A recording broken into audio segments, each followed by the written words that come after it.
میرے رسول کریم علیہ السلام نے ایک مثال بیان فرمائی۔ ایک شمون نام کے بزرگ تھے، بنی اسرائیل سے تعلق تھا،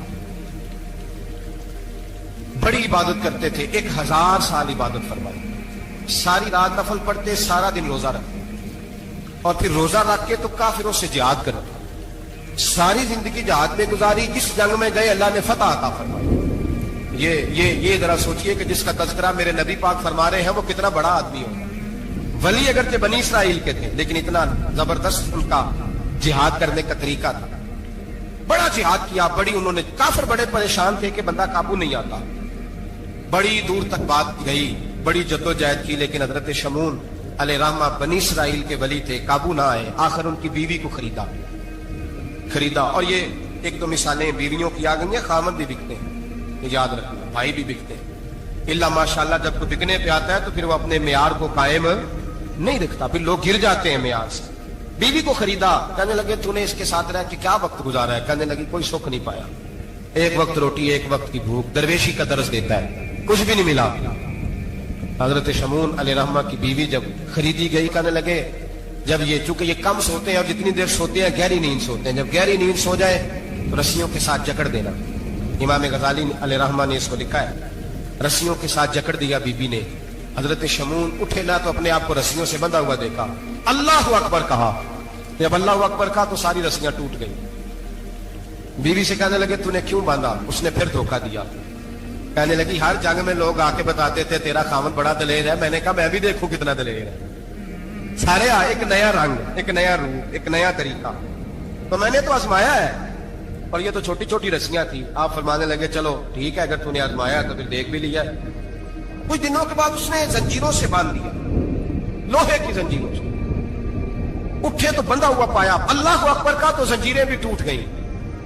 فرمانے لگے یہ تو نے کیا کیا؟ کہنے لگی دیکھنا چاہتی تھی، کچی رسیاں تو توڑ دیتے ہو، زنجیریں بھی ٹوٹتی ہیں کہ نہیں؟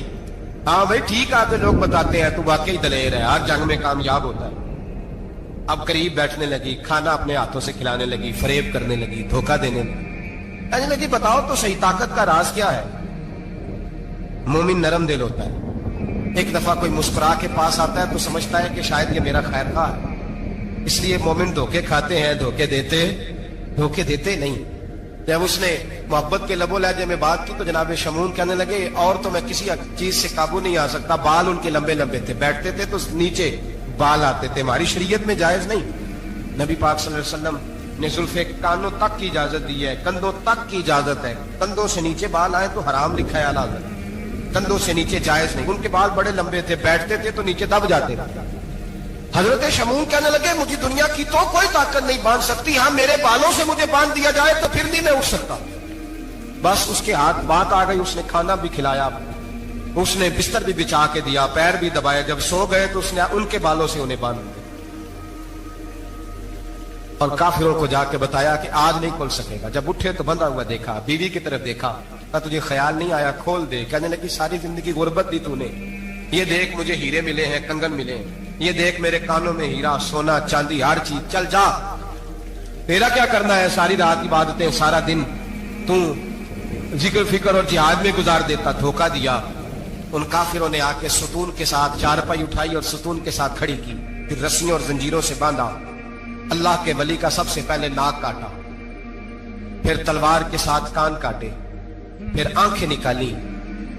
جب زبان کاٹنے لگے تو انہوں نے اللہ کو آواز دی، کہا میرے مولا میں کوئی لاوارث ہوں کہ کوئی مجھے دھوکہ دے اور اس انداز میں قتل کر دے؟ مولا میں دھوکے کھاتا رہا، میں کوئی لاوارث تو نہیں؟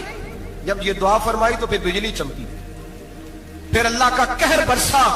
امام غزالی فرماتے ہیں وہ کافر جو آئے تھے وہ جلے، اس طرح جلے کہ ان کی ہوا بھی اڑ گئی۔